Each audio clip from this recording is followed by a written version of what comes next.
اے ایمان والو انما الخمر والمیسر والانصاب والازلام رجس من عمل الشیطان فاجتنبوہ لعلکم تفلحون. اگر فلاح چاہتے ہو، اگر کامیابی چاہتے ہو تو اس شراب کو چھوڑ دو، اس جوئے کو چھوڑ دو. یا ایھا الذین آمنوا انما الخمر، اے ایمان والو شراب، انما الخمر والمیسر اور جوا، والانصاب یہ بتوں کی پوجا، استھانوں پہ جانا، والازلام اور فالیں نکالنا، قسمت معلوم کرنا، ان کو اللہ رب العزت نے شاہ مایا فَإِنَّهُ رِجْسٌ مِّنْ عَمَلِ الشَّيْطَانِ، یہ غلاظت ہے، یہ گندگی ہے، یہ شیطانی کام ہے. فَاجْتَنِبُوهُ، ان سے دور ہو جاؤ. اس آیت میں اللہ رب العزت نے ایک تو یہ فرمایا فَاجْتَنِبُوهُ، ان سے دور ہو جاؤ. عمل الشیطان، یہ شیطانی کام ہے. حرام چیز سے دور ہونا ضرور نہیں اگر صرف حرام کا لفظ آتا. اللہ رب العزت نے حرام سے زیادہ بلیغ لفظ استعمال فرمایا کہ حرام تو ایک چیز میں یہاں رکھے رکھوں حرام ہے. اللہ نے فرمایا فَاجْتَنِبُوهُ، اس سے بہت دور ہو جاؤ، اس کو قریب بھی نہ پھٹکنے دو. اس چوتھی آیت میں اللہ رب العزت نے ہمیں چار چیزیں اکٹھی، چار چیزوں کو کہا کہ ان سے دور رہو. ان چاروں میں سے شراب، ان میں سے ازلام، 5 سے قسمت کے حال معلوم کرنا، ان میں سے جوا، اور ان میں سے بتوں کی پوجا. اب شراب کے موضوع سے ہٹ کے آپ صرف ایک نظر یہ جو فالیں نکالنے والی پارٹی ہے اس پہ ڈال کے دیکھ لیں کہ اللہ رب العزت نے اس کو نجس بھی قرار دیا، گندگی کہا، شیطانی فعل کہا، اور ہمیں کہا کہ اگر فلاح چاہتے ہو تو ان چیزوں کو چھوڑ دو. اب جو ہماری قسمت ہمیں بتانے والے ہیں، کیا انہیں اپنی قسم کا پتہ ہوتا ہے یا نہیں؟ اپنی قسمت وہ جانتے ہیں؟ لوگوں کو بلا وجہ لوٹنا، لوگوں کو الو بنانا. اور ہمارے مسلمانوں کے بھی قربان جائیے، گھر سے نکلتے ہیں بن ٹھن کے، کورٹ کے لیے، تاریخ کے لیے جا رہے ہیں، سڑک پہ بورڈ لگا ہوا دیکھا، بڑا لکھا ہوا ہے 40 سالہ تجربہ کار. اس کے پاس گھس گئے، لو جی ذرا میرا ہاتھ دیکھو، میری آج تاریخ ہے، میں کامیاب ہوں گا یا نہیں. اور یہ تو پھر انسان ہے، یہ تو کچھ باتیں کہے گا. راستے میں بیٹھا ہوا آدمی طوطا لے کے بیٹھا ہوا ہے، طوطا لے کے بیٹھا ہوا ہے، اس کے ساتھ 5 7 10 پتے تاش کے پڑے ہوئے ہیں. اس کو جا کے کہتے ہیں کہ مجھے بتاؤ میں کیس میں جیتتا ہوں یا نہیں. وہ طوطے کو چھوڑتا ہے، طوطا بیچارہ کیا جانے. اب اس آدمی نے مسلمان ہونے کے باوجود اپنی قسمت طوطے کے ہاتھ میں دے رکھی. اگر اس میں ذرا بھی عقل ہوتی، ذرا بھی ہوش ہوتی، تو یہ آدمی سوچتا کہ جس آدمی کو اللہ نے رہنے کے لیے اچھا گھر نہیں دیا ہوا، اللہ نے اس کو اچھی دکان تک نہیں دی، یہ سڑک کے کنارے بیٹھ کر لوگوں کے جوتوں کی دھول اس کے سر پہ سارا دن پڑی رہتی ہے، اس آدمی سے میں اس قسمت معلوم کرنے جا رہا ہوں. اللہ رب العزت نے ان کی تردید کرتے ہوئے فرمایا کہ ان سب چیزوں کو، شیطانی حرکتوں کو چھوڑ دو، ان سے دور ہو جاؤ. اب یہ چوتھی آیت نازل ہوئی. صحیح مسلم میں نبی اکرم صلی اللہ علیہ وسلم کا ارشاد ہے، آپ نے اعلان کروا دیا ان اللہ قد حرم علیکم الخمر، اے مسلمانوں آج اللہ نے تمہارے لیے شراب کو حرام کر دیا. صحابہ کرام رضی اللہ عنہم باتیں کئی کہنے والی ہیں، مجھے کچھ وقت کی پابندی دی گئی کہ لوگ تھکے ہوئے ہیں. ایک بات تو یہ کہ صحابہ کرام شراب پیا کرتے تھے، یہ بات سن کر ایک مرتبہ ذرا تعجب سا ہوتا ہے یا نہیں؟ صحابہ کرام اتنی عظمت والے لوگ، نبی کے صحابی، وہ شراب پیا کرتے تھے. بلکہ یہ پروگرام ریڈیو پروگرام کے طور پر مولانا فضل الرحمان صاحب ذکر کر رہے تھے، دبئی میں ریڈیو سے پروگرام نشر کیا، اس میں یہ بات آئی تو مجھے ایک شیعہ نے خط لکھ دیا، کہا کہ تم کہہ رہے ہو کہ صحابہ شراب پیا کرتے تھے، اور ایک صحابہ کے شراب پینے کا، شراب کو حرام قرار دینے کا ایک خاص واقعہ حضرت علی رضی اللہ عنہ سے تعلق رکھتا ہے۔ ایک حدیث میں موجود ہے کہ حضرت عبد الرحمن بن عوف رضی اللہ عنہ، بخاری و مسلم کی صحیح حدیث میں، ان کے گھر محفل جمی ہوئی ہے، شراب پی جا رہی ہے، صحابہ کرام ہیں، شرابیں پی اور نماز کا وقت ہو گیا، ابھی تک حرام کی یہ چوتھی آیت نازل نہیں ہوئی، نماز کا وقت ہوا، اٹھ کے نماز پڑھنے لگے۔ حضرت علی رضی اللہ عنہ نے جماعت کروائی اور سورت پڑھی، سورت الکافرون۔ سورت الکافرون جو توحید کی صورت ہے، سورت التوحید ہے، اس میں اللہ رب العزت نے فرمایا ہے قُلْ يَا أَيُّهَا الْكَافِرُونَ لَا أَعْبُدُ مَا تَعْبُدُونَ، اے میرے نبی ان کافروں سے کہہ دو کہ جن بتوں کی تم پوجا کرتے ہو میں ان کی پوجا کرنے والا نہیں ہوں۔ لا أعبد۔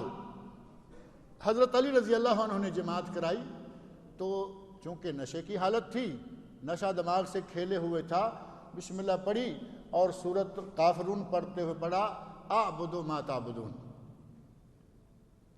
قل یا ایھا الکافرون اعبد ما تعبدون، کہہ دیجئے کہ اے کافرو جس کی تم عبادت کرتے ہو اسی کو میں عبادت کرتا ہوں۔ یہ الفاظ بھی نکل گئے۔ حضرت عمر فاروق رضی اللہ عنہ کے کلمات صحیح بخاری میں، دیگر حدیث کی کتابوں میں، صحیح مسلم میں اور حدیث کی دیگر کتابوں میں بار بار آتے ہیں۔ جب ایسا کوئی واقعہ سامنے آتا ہے تو کہتے ہیں اللہم بین لنا فی الخمر بیانا شافیا، اے اللہ شراب کے بارے میں ہمیں کوئی صاف دو ٹوک فائنل ڈیسیژن دے دے۔ کبھی کہتا ہے کہ اس میں یہ رزق حسن نہیں ہے، کبھی کہتا ہے کہ اس میں گناہ ہے، گناہ بڑا ہے، فائدہ بھی ہے، کبھی تو کہتا ہے کہ نماز کے یا اللہ ہمیں آخری حکم دے دے۔ یہ واقعہ پیش آیا، قرآن کو غلط پڑھا گیا۔ اللہ رب العزت نے لا تقربوا الصلاۃ وانتم سکارا، جب تم نماز پڑھنے کی ارادہ کرو تو اپنا جائزہ لے لو کہ کہیں نشے میں تو نہیں ہو۔ لا اعبدو کی بجائے اعبدو ما تعبدون تو نہیں کہہ رہے۔ حضرت علی رضی اللہ عنہ کا ذکر آیا، شیعہ کا خط آ گیا۔ شیعہ کہتا ہے کہ تم معصوموں پہ اعتراض کرتے ہو۔ ان کے نزدیک تو 12 امام جو ہیں وہ معصوم ہیں نا، معصوم عن الخطا، وہ تو مانتے ہیں کہ ان سے غلطی ہو ہی نہیں سکتی۔ میں نے کہا کہ اگر تم اس کو بھی مانو تو ان کی عصمت بحال ہے۔ جب یہ واقعہ پیش آیا اس وقت تک کبھی شراب حرام نہیں قرار دی گئی تھی۔ غرض یہ کہ جس وقت شراب کو حرام قرار دیا گیا، محفل جمی ہوئی ہے۔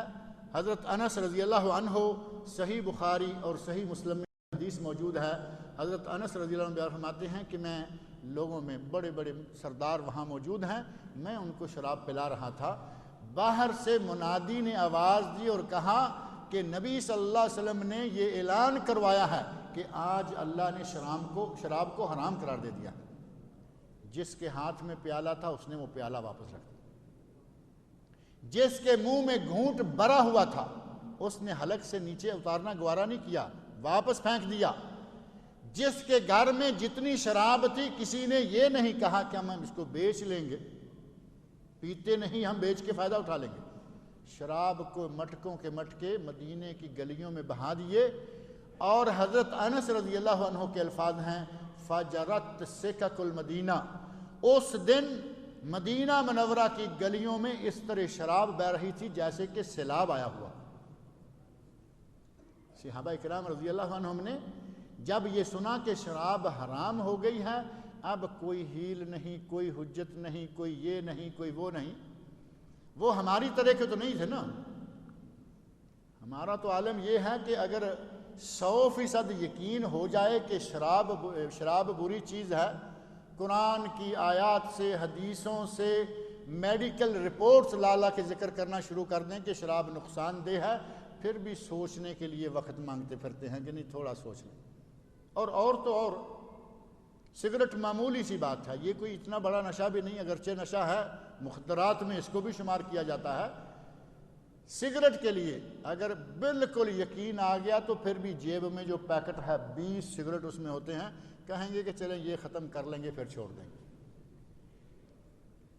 صحابہ کرام رضی اللہ عنہم نے جب یہ سن لیا کہ شراب حرام ہے، اور شراب کا نشہ اور سگریٹ کے مقابلے میں آپ دیکھ سکتے ہیں کہ کتنا بڑا ہے، جیسے ہی حرمت کا لفظ سنا، منہ کا گونٹ باہر، ہاتھ کا پیالہ نیچے، اور گھر سے تمام سرائیاں اور مٹکے جو ہیں وہ توڑ کر مدینے کی گلیوں کو سیلاب کی طرح نہا دیا۔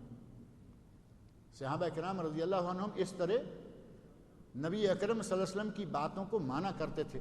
اللہ رب العزت نے قرآن کریم میں ویسے تو نہیں کہہ دیا رضی اللہ عنہم ورضوا عنہ، وہ اللہ سے راضی ہو گئے، اللہ ان سے راضی ہو گیا، ان لوگوں نے اس قسم کا رویہ بنایا ہوا تھا۔ خیبر کے موقع پر نبی صلی اللہ علیہ وسلم نے فرمایا کہ تمہارے لیے متع حرام ہے اور تمہارے لیے گھریلو گدوں کا گوشت حرام ہے۔ ہانڈیاں تیار ہیں، مکمل پکنے کے قریب پہنچی ہوئی ہیں۔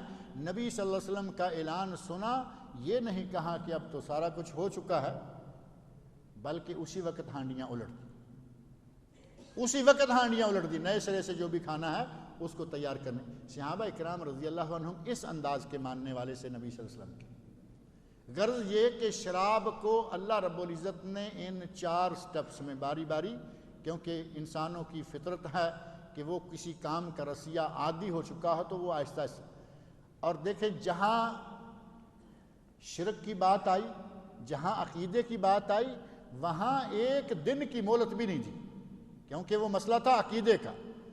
شرک کی باری آئی تو اس کو فوری طور پر حرام قرار دے دیا، منع قرار دے دیا، لیکن جہاں عادتوں کی، شراب کی، دیگر چیزوں کی بات آئی، ان کو آہستہ آہستہ تدریجاً اللہ رب العزت نے حرام قرار دیا۔ اب کچھ چیزیں ایسی ہیں منشیات میں ہی ان کا شمار ہوتا ہے، وہ ہمارے یہاں بالکل نارمل لی جاتی ہیں، بلکہ ہمارے یہاں تو شراب کو بھی نارمل لیا جاتا ہے۔ طالب علمی کے زمانہ میں فیصل آباد میں پڑھ رہا تھا، ہمیں ایک شوگر مل کی وزٹ کرائی گئی، طالب علموں کو کہا گیا کہ چلیں آپ کو شوگر مل دکھاتے ہیں۔ وہاں شوگر مل میں ایک شعبہ جو ہے وہ شراب بنانے والا کا، کیونکہ شراب میں شکر اور گنے کا رس اور وہ چیزیں استعمال ہوتی ہیں، ویسٹ کو، کچرے کو وہ ادھر لے جا کر اس سے شراب بھی تیار کرتے ہیں۔ گھومتے گھامتے وہاں پہنچے، جو لوگ وہاں کام کر رہے ہیں وہ بڑی نارمل انداز سے، وہ ایسے اٹھاتا ہے تھوڑا اپنے ہاتھ سے، بائیں پہ ڈالتا ہے، زبان پہ لگاتا ہے تو کہتا ہے چکھ کر تو دیکھو۔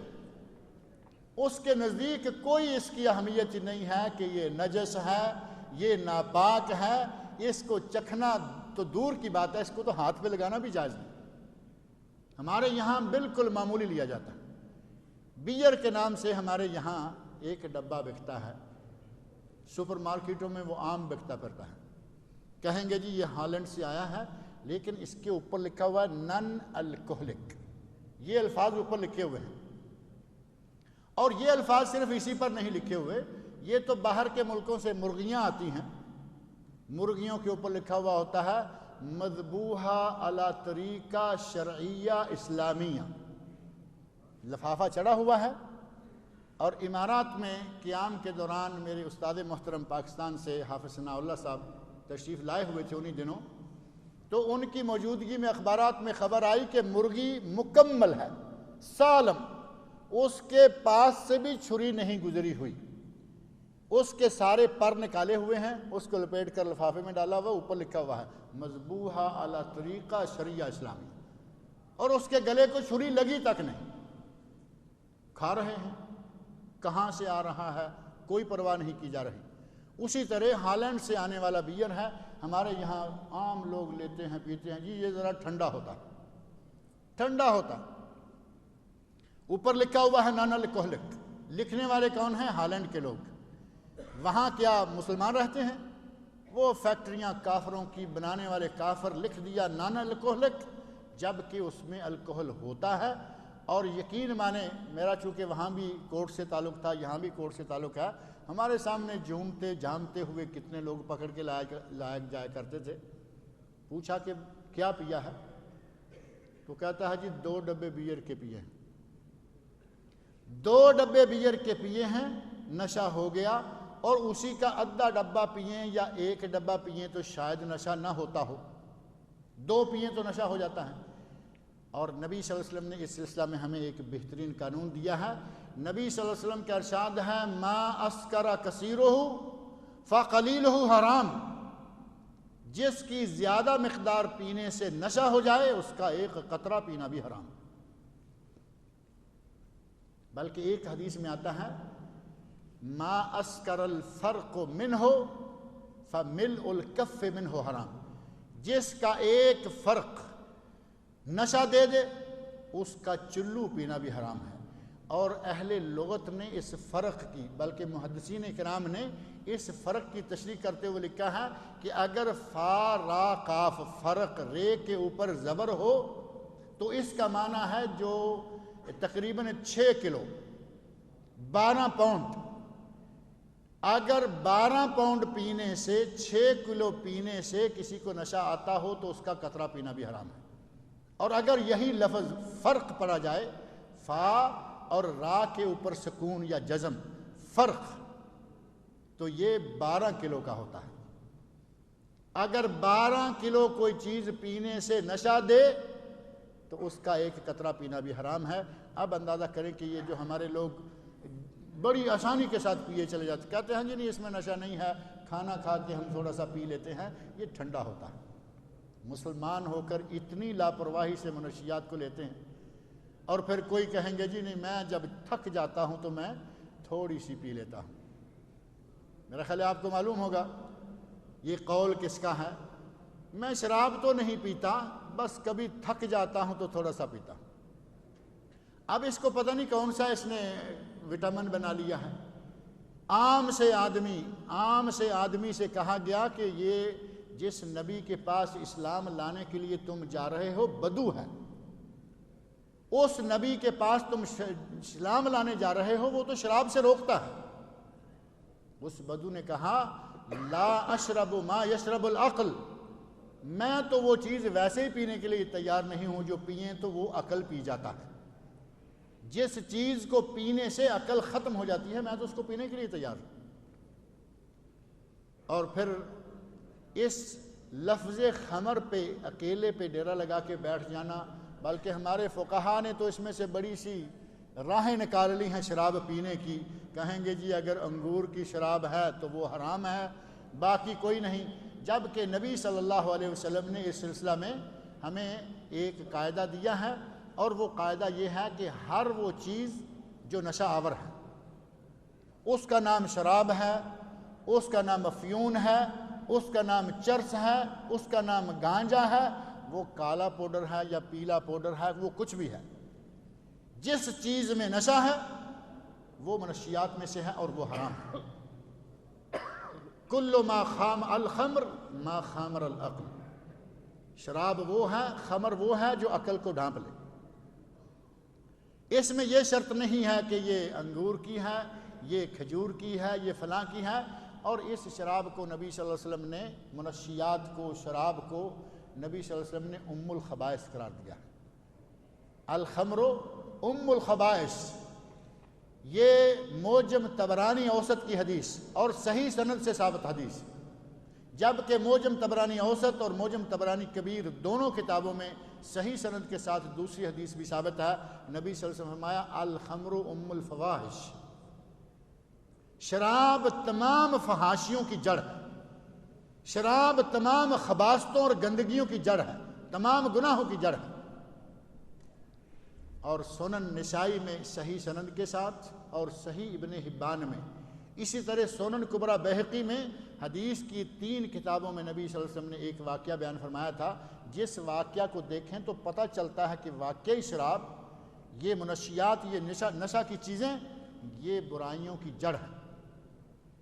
ایک عابد کا واقعہ نبی اکرم صلی اللہ علیہ وسلم نے بیان فرمایا کہ آدمی عابد زاہد تھا، نیک تھا، ایک فحشہ عورت نے پلاننگ کی اور کہا کہ اس کو میں پھنساتی ہوں، کسی بہانے اپنے گھر بلا لی۔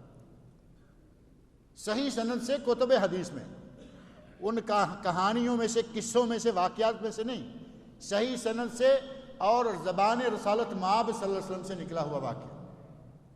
عورت نے اپنے گھر بلا لیا، اسے کہا کہ یہ دیکھو میرے ساتھ برائی کرو۔ اب نیک آدمی کہاں برائی کرے گا؟ کہا کہ میں یہ نہیں کر سکتا۔ اس نے کہا برائی کرو، یا یہ شراب پڑی ہے یہ پیو، یا یہ بچہ ہے اس کو قتل کرو، اگر کوئی کام نہیں کرو گے تو میں ابھی شور مچاتی ہوں، میں لوگوں میں تمہیں رسوا کر دوں گی۔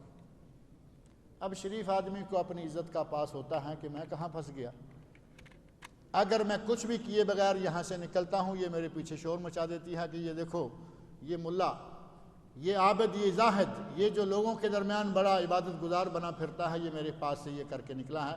اس رسوائی سے، اس بے عزتی سے، اس بدنامی سے بچنے کے لیے وہاں اس شخص نے اپنی طرف سے ایک رسک لیا، کہا کہ یہ 3 چیزیں ہیں، قتل کروں تو یہ بہت بڑا گناہ ہے، قتل ہے، زنا کرتا ہوں یہ بھی بہت بڑا گناہ ہے۔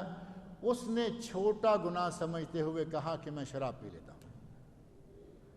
شراب پی اور شراب نے اپنا کام کیا جو کہ شراب کا کام ہے، وہ دماغ میں چڑھ گئی، شراب دماغ میں چڑھ گئی، اب یہ اپنا آپ کھو بیٹھا، اس کو اپنا ہوش نہیں کہ اب کیا ہو رہا ہے۔ اسی جگہ اس کمرے سے نکلنے سے پہلے اس نے 3 کام کیے، شراب پی چکا ہے، بچے کو قتل بھی کر دیا، اس عورت کے ساتھ زنا بھی کیا۔ نبی اکرم صلی اللہ علیہ وسلم نے ایسے نہیں فرمایا کہ شراب ام الخبائث ام الفواحش، تمام برائیوں کی جڑ ہے، یہ تمام خباثتوں کی ماں ہے، اور اس شراب کی اس قدر قباحت ہے کہ جس جگہ شراب پی جاتی ہو اس جگہ پر بیٹھنا بھی جائز نہیں ہے، جس دسترخوان پر شراب موجود ہو اس دسترخوان پر بیٹھ کر جائز اور حلال کھانا کھانا بھی جائز نہیں۔ آپ کو معلوم ہے 2 4 6 آدمی بیٹھے ہوئے ہیں، ایک آدمی وہاں یا 2 آدمی شراب بھی پیتے ہیں، اس دستر پر بیٹھ کر کھانا کھانا بھی جائز نہیں۔ اور شراب کی حالت میں، نشے کی حالت میں آدمی کا ایمان ضائع ہو جاتا ہے، ایمان ختم ہو جاتا ہے۔ نبی صلی اللہ علیہ وسلم کا ارشاد صحیح سند سے ثابت ہے، لا یزنی زانی حین یزنی وہو مومن، کوئی زانی جب زنا کرتا ہے تو وہ مومن نہیں رہتا۔ لا یشرب الخمر حین یشرب وہو مومن، کوئی آدمی جب شراب پیتا ہے تو وہ مومن نہیں رہتا۔ ولا یسرق السارق حین یسرق وہو مومن، اور جب کوئی آدمی چوری کرتا ہے تو وہ مومن نہیں رہتا۔ والتوبۃ معروضہ بعد، آپ نے ان 3 گناہوں کا ذکر کر کے فرمایا کہ جب یہ گناہ کرنے والا گناہ کر رہا ہوتا ہے تو وہ ایمان سے خالی ہو چکا ہوتا ہے، ایمان اس کے اندر سے نکل چکا ہوتا ہے۔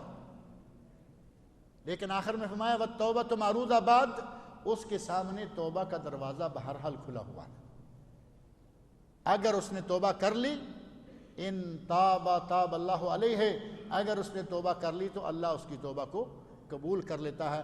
میرے بھائی بہت ساری چیزیں، اس کی بہت ساری خرابیاں، بہت ساری نجاستیں، یہ واقعہ نبی اکرم صلی اللہ علیہ وسلم نے بیان فرمایا ہے۔ اس سلسلہ میں علماء نے اپنی کتابوں میں بہت سارے واقعات لکھے ہیں۔ قطر میں شؤون دینیہ کے رئیس شیخ محمد ابراہیم الانصاری رحمۃ اللہ علیہ، انہوں نے اس شراب کے جو نقصانات ہیں ان میں سے ایک اخلاقی نقصان ذکر کیا کہ شراب پی کر آدمی اخلاق سے عاری ہو جاتا ہے۔ اب یہاں انہوں نے کئی واقعات ذکر کیے ہیں، ان میں سے صرف ایک واقعہ اس کی قباحتوں کے لیے میرا خیال ہے کافی ہے۔ لکھتے ہیں کہ ایک آدمی شراب پی بیٹھا، اپنے گھر کے اندر ہے، شراب پی، اپنی بیوی کو قتل کیا، اپنی سمجھدار بیٹی کو قتل کیا، اور اپنے دودھ پیتے معصوم بچے کو قتل کیا۔ ان 3 آدمیوں کو قتل کیا، کپڑے اتارے اور ناچ رہا ہے۔ لوگ پہنچے تو کہتا ہے کہ میں نے دوپہر کے لیے مرغیاں کاٹی ہیں، دوپہر کے لیے یہ میں نے مرغیاں کاٹی۔ جس چیز کو پی کر آدمی اس حال میں آ جائے اس چیز کو اسلام جائز کیسے قرار دے سکتا ہے؟ اور آج کل تو یہ تو صرف شراب تھی اور اس میں اللہ نے فرمایا کہ اس میں کچھ فائدہ ہے، اس میں یہ ہے، جبکہ آج وہ چیزیں آ گئی ہیں کہ آدمی پی لے تو وہ نہ انسانوں میں رہتا ہے نہ جانوروں میں، پتہ نہیں وہ کیا بن جاتا ہے، بلکہ اس کو جہاز کہتے ہیں ہمارے یہاں۔ آج کل جو پاکستان میں، انڈیا میں گلی گلی میں جہاز نہیں پھر رہے، کوئی ہوش نہیں، کوئی پتہ نہیں کہاں ہوں، کیا کر رہا ہوں، گلیوں میں نالیوں میں ہاتھ ڈالتے ہوئے انتہائی ذلت کی زندگی گزارتے ہوئے، اپنے بال بچے کا ہوش نہیں، اپنی بیویوں کا ہوش نہیں۔ اس چیز کو اسلام کس طرح جائز قرار دے سکتا تھا؟ نبی اکرم صلی اللہ علیہ وسلم نے ان چیزوں پر بڑی شدت کے ساتھ تنقید فرمائی، ان پر لعنت فرمائی، اور شراب کے ساتھ 10 چیزیں، ایک حدیث میں نبی صلی اللہ علیہ وسلم نے 10 چیزوں پر لعنت فرمائی۔ شراب پر لعنت، شراب پلانے والے پر لعنت، شراب نکالنے والے پر لعنت، شراب خریدنے والے پر لعنت، شراب بیچنے والے پر لعنت، شراب ایک جگہ سے اٹھا کر دوسری جگہ لے جانے والے پر لعنت۔ یہ میرے بھائی بڑی ملعون چیز، لیکن آج ہمارے معاشرے میں یہ بڑی عام سی ہو چکی ہے۔ جو ذرا تھوڑی سی اچھی کھاتی پیتی فیملیاں ہیں ان کے یہاں یہ بالکل عام ہے۔ نبی صلی اللہ علیہ وسلم نے ان برتنوں کا استعمال ناجائز قرار دے دیا تھا جن برتنوں میں وہ پہلے شراب پیا کرتے تھے۔ پہلے آغاز میں مزفت، ہنتم، دبا، کچھ برتن تھے جو کدو سے بنائے جا رہے ہیں۔ کدو بڑا کاٹ کے 2 حصے کریں، اس کا گودا نکال کے باہر ڈالیں تو وہ ایک پیالے کی شکل بن جائے گی۔ کچھ پیالوں کے اندر یہ کول تار جو کالے رنگ کی سڑکوں پر استعمال ہوتی ہے، اس کو اندر مزفت، برتن کے اندر یہ لگا کے ان کا یہ خیال تھا کہ یہ شراب اگر اس میں رکھی جائے تو شراب ٹھنڈی ہو جاتی ہے۔ جس وقت اسلام میں شراب کو حرام قرار دے دیا، نبی اکرم صلی اللہ علیہ وسلم نے ان برتنوں کا استعمال بھی حرام قرار دے دیا کہ ان برتنوں کو بھی استعمال نہ کرو تاکہ تمہیں کبھی یاد بھی نہ آئے کہ یہ شراب ہم کبھی پیا کرتے تھے۔ کبھی ایسا نہ ہو کہ طبیعت اس طرف مائل ہو جائے۔ شراب پینے والے برتن ہمارے آج کے دور میں ہمارے بڑا رواج ہے، کھاتے پیتے گھروں میں عام سا گلاس نہیں ملتا۔ عام گلاس جو ہمارے یہاں استعمال ہوتے ہیں وہ نہیں، وہاں آپ کو وہ ڈیزائن دار گلاس ملے گا جو اوپر جاتے ہوئے ذرا تھوڑا بڑا ہوتا ہے، نیچے سے اس کی سراہی دار گردن ہے چھوٹی سی، سراہی دار گردن ہے چھوٹی سی، جس کو شراب پینے والے کو اسپیشل نام دیتے ہیں۔ کیا ہوتا ہے؟ پیک ہے یا پگ ہے؟ کیا نام ہوتا ہے؟ پگ ہی کہیں تو اچھا ہے۔ پگ بھی تو جانتے ہوں گے نا، پتہ نہیں وہ پیک ہے یا پگ ہے۔ اس قسم کا برتن آج گھر میں اگر رکھا ہوا ہے تو اس کو نکالیں۔ نبی صلی اللہ علیہ وسلم نے جس برتن میں شراب پی جایا کرتی تھی اس کا استعمال بھی منع فرما دیا۔ الماریاں کچھ بنی ہوئی ہیں اسپیشل جن میں انگریز لوگ شراب رکھتے ہیں، یہاں سعودی عرب میں بک رہی ہیں۔ ان الماریوں کو اپنے کچنوں سے نکالیں، ان کو باہر ڈالیں، کیونکہ یہ چیزیں نبی اکرم صلی اللہ علیہ وسلم نے ہمارے لیے منع قرار دے دی تھی۔ اور منشیات کے نام سے جتنی بھی چیزیں ہیں ان سب کی بنیاد بڑی چیز شراب ہے۔ نبی اکرم صلی اللہ علیہ وسلم نے ان پر شرابیوں پر لعنت فرمائی، شرابیوں کو کوڑے لگائے گئے، بلکہ ایک حدیث میں آتا ہے کہ شرابی اگر شراب پیے تو اسے کوڑے لگائیں، اگر دوبارہ شراب پیے تو اسے پھر کوڑے لگائیں، اگر 12 شراب پیے، تیسری مرتبہ شراب پیے تو اسے کوڑے لگائیں، اگر چوتھی مرتبہ بھی شراب پیے تو اسے قتل کر دیں، کیونکہ یہ باز آنے والا نظر نہیں آتا، اس کو قتل کر دیں۔ نبی اکرم صلی اللہ علیہ وسلم نے بڑی شدت کے ساتھ اس کی مذمت فرمائی ہے، قرآن کریم نے اس کو حرام قرار دیا ہے، اور کئی لوگ اس سلسلہ میں کئی اعتراضات کرتے ہیں۔ بات اسی پہ میں مکمل کرتا ہوں، وقت ہوتا تو وہ اعتراضات اور ان کا رد کرتے، لیکن اس کے لیے وقت نہیں ہے۔ اللہ رب العزت سے دعا ہے کہ وہ مجھے اور آپ سب لوگوں کو ہر اس چیز سے محفوظ رکھے جسے اللہ نے، اللہ کے رسول صلی اللہ علیہ وسلم نے حرام قرار دیا ہے۔ اللہ تعالی ہمیں حلال پر کفایت کرنے کی توفیق عطا فرمائے۔ اللہ رب العزت مجھے اور آپ سب لوگوں کو نیک عمل کرنے کے